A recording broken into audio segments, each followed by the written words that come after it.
In this video, how to reset TradingView chart. I will show you step by step how to reset a TradingView chart. First, go to the TradingView website in your browser. Log into your account using your email and password. After logging in, open the chart you want to reset. Now, look at the chart top menu. Click the settings icon that looks like a gear. This icon is usually located at the top of the chart.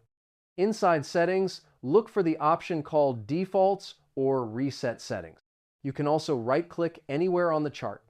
In the menu that appears, look for the option called Reset Chart. Click this option to restore the chart to default settings. This will remove added indicators and visual changes.